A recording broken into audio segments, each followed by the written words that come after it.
ವಿಶೇಷ ಕಾರ್ಯಕ್ರಮಕ್ಕೆ ಮತ್ತೊಮ್ಮೆ ಸ್ವಾಗತ. ಬಿ ಡಿ ಜತ್ತಿಯವರ 100ನೇ ಜನ್ಮದಿನ. ನಾ ಕಂಡಂತೆ ನನ್ನಪ್ಪ ಅವರ ಪುತ್ರ ಏನು ಹೇಳ್ತಾರೆ ನೋಡೋಣ. ಸರ್, ವಿಶೇಷವಾಗಿ ಮೈಸೂರು ಸಂಸ್ಥಾನದ ಮುಖ್ಯಮಂತ್ರಿ ಆಗ್ತಾರೆ, ನಂತರ ಪಾಂಡಿಚೇರಿಯ ಗವರ್ನರ್ ಆಗ್ತಾರೆ, ನಂತರ ಒರಿಸ್ಸಾದ ರಾಜ್ಯಪಾಲರಾಗ್ತಾರೆ, ನಂತರ ಉಪರಾಷ್ಟ್ರಪತಿ ಆಗ್ತಾರೆ, ಮುಂಬೈನಲ್ಲಿ ಉಪಮಂತ್ರಿ ಆಗಿರ್ತಾರೆ.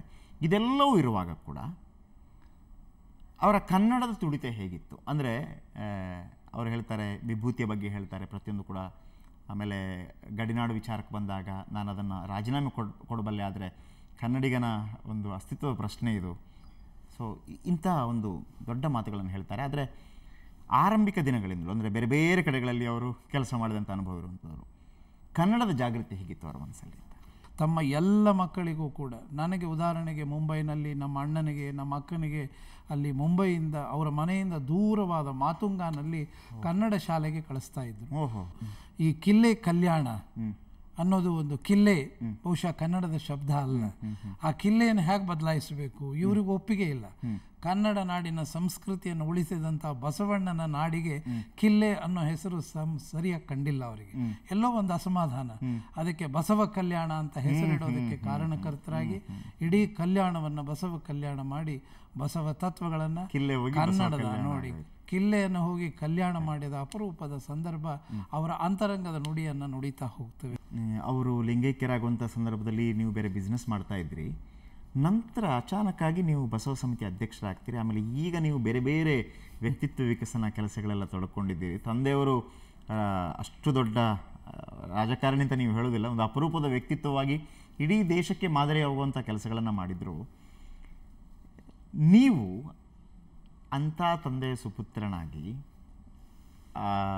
ವ್ಯಕ್ತಿತ್ವ ವಿಕಸನದ ಬಗ್ಗೆ ನಿಮಗೆ ಆ ಇಂಟ್ರೆಸ್ಟ್ ಬಂದಿದ್ದಾಗ ಏನು ಮಾಡ್ತೀರಿ ಅಲ್ಲಿ? ಇದೇ ಬೆಂಗಳೂರಿನಲ್ಲಿರ್ತಕ್ಕಂಥ ಜೈನ್ ಆಸ್ಪತ್ರೆಯಲ್ಲಿ ಅವರು ಚಿಂತಾಜನಕ ಸ್ಥಿತಿಯಲ್ಲಿರ್ತಾರೆ. ಅವರ ನೆತ್ತಿಯ ಮೇಲೆ ಓಂಕಾರವನ್ನು ರಚಿಸಿ ಹಣೆಯ ಮೇಲೆ ಒಮ್ಮೆ, 2ನೇ ಬಾರಿ, 3ನೇ ಬಾರಿ ಅವರ ಗುರುಗಳ ಕೈ ವಿಭೂತಿಯನ್ನು ಧರಿಸುವ ಕ್ಷಣದಲ್ಲಿ ನನ್ನ ಪಕ್ಕದಲ್ಲೇ ಡಾಕ್ಟರ್ ಇರ್ತಾರೆ. ಕೈ ಹಿಚಕಿ, mister Arvind, your father passed away ಅಂತ ಹೇಳಿದ್ರು. ಆ ಕ್ಷಣ. ಹಾಗೇನೆ ನೀವು ಒಂದು ಕೊನೆಯ ಪ್ರಶ್ನೆ ನಿಮಗೆ, 5 ಲಕ್ಷ ಜನರಿಗೆ, ಹುಡುಗರಿಗಿರ್ಬೋದು, ಮುಂದಿನ ಒಂದು ಪೀಳಿಗೆಗೆ ನೀವು ವ್ಯಕ್ತಿತ್ವ ವಿಕಸನ ಶಿಬಿರಗಳನ್ನು ಕೂಡ ಏರ್ಪಡಿಸಿದ್ದೀರಿ.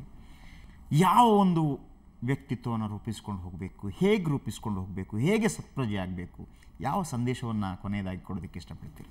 ಶರಣರ ತತ್ವ ಕೇವಲ ಜತ್ತಿಯವರ ತತ್ವವಾಗಿರಲಿಲ್ಲ, ಇಡೀ ಕನ್ನಡ ನಾಡಿನ ಒಬ್ಬ ಶ್ರೇಷ್ಠ ಕನ್ನಡಿಗನಾದ ಬಸವಣ್ಣನ ತತ್ವವಾಗಿತ್ತು. ಬಸವಣ್ಣ ಯಾವ ರೀತಿ ವ್ಯಕ್ತಿತ್ವ ವಿಕಾಸ ಮಾಡಿರ್ಬೋದು ಅಂತ ನಾನು ಒಬ್ಬ ಎಂಜಿನಿಯರ್ ಆಗಿ ಅದನ್ನು ನಿರಂತರವಾಗಿ ಯೋಚನೆ ಮಾಡ್ತಾ ಏನು ತಾಯಿಯ ಗರ್ಭದಿಂದ ಮೊದಲ ಉಸಿರಿನಿಂದ ಬಂದಂತಹ ಪ್ರಾಣ ಕೊನೆಯ ಉಸಿರಿನವರೆಗೂ ಕೂಡ ನಿಮ್ಮ ಜೊತೆ ಇದ್ದರೂ ಕೂಡ ಅದರ ಬಗ್ಗೆ ನಿಮಗೆ ಎಚ್ಚರ ಇರೋದಿಲ್ಲ. ಆ ಪ್ರಾಣ ಸಾಕ್ಷಿಯಾಗಿ ಬದುಕಿ ಅಂತ ಹೇಳಿ ಶರಣರು ಹೇಳಿಕೊಟ್ಟಂಥ ಅದ್ಭುತವಾದ ತತ್ವ ನನ್ನ ಬದುಕಿನಲ್ಲಿ ವ್ಯಕ್ತಿತ್ವ ವಿಕಸನ ಮಾಡೋದಕ್ಕೆ ಅನೇಕ ಅದ್ಭುತವಾದ ಸನ್ನಿವೇಶಗಳನ್ನು ನಾನು ಅನುಭವಿಸಿದ್ದೇನೆ. ಪ್ರಿಯ ವೀಕ್ಷಕರೇ, ಬಿ ಡಿ ಜತ್ತಿಯವರ ಬಗೆಗಿನ ಕೆಲವು ಪ್ರಮುಖ ನಮಗೆಲ್ಲ ಗೊತ್ತಿಲ್ಲದೇ ಇರುವಂಥ ವಿಚಾರ. ಯಾಕೆಂತಂದರೆ ಸ್ವಾತಂತ್ರ್ಯ ಪೂರ್ವದ ಸಮಯದಲ್ಲೂ ಕೂಡ, ಸ್ವಾತಂತ್ರ್ಯ ಅನಂತರ ಸಮಯದಲ್ಲೂ ಕೂಡ ಸಕ್ರಿಯರಾಗಿದ್ದವರು ಬಿ ಡಿ ಜತ್ತಿಯವರು. ಅವರ ಪುತ್ರ ಅರವಿಂದ್ ಬಸಪ್ಪ ಜತ್ತಿಯವರು ಸಾಕಷ್ಟು ವಿಚಾರಗಳನ್ನು ನಮ್ಮ ಜೊತೆ ಹಂಚಿಕೊಂಡ್ರು. ಹಾಗೆಯೇ ಒಂದು ವ್ಯಕ್ತಿತ್ವ ವಿಕಸನದ ಬಗ್ಗೆ ಬಹಳ ಇಂಪಾರ್ಟೆಂಟ್, ಇಂದಿನ ಜನ್ರೇಷನ್ಗೆ ಬೇಕಿರುವಂಥದ್ದು, ಅದರ ಬಗ್ಗೆ ಕೂಡ ಬಹಳ ಸವಿಸ್ತಾರವಾಗಿ ಹೇಳಿದರು. ಈ ಕಾರ್ಯಕ್ರಮ ನಿಮಗೆಲ್ಲರಿಗೂ ಭಾಳ ಖುಷಿ ಕೊಟ್ಟಿರ್ಬೋದು ಅಂತ ನಾನು ಅಂದ್ಕೊಂಡಿದ್ದೀನಿ. ಮತ್ತೊಮ್ಮೆ ಜತ್ತಿಯವರನ್ನು ನೆನಪಿಸ್ಕೊಳ್ತಾ ಈ ಕಾರ್ಯಕ್ರಮವನ್ನು ಮುಗಿಸ್ತಾ ಇದ್ದೀವಿ. ನೇರ ದಿಟ್ಟ ನಿರಂತರ ಸುದ್ದಿಗಾಗಿ ನೋಡ್ತಾ ಇರಿ ಸುವರ್ಣ ನ್ಯೂಸ್.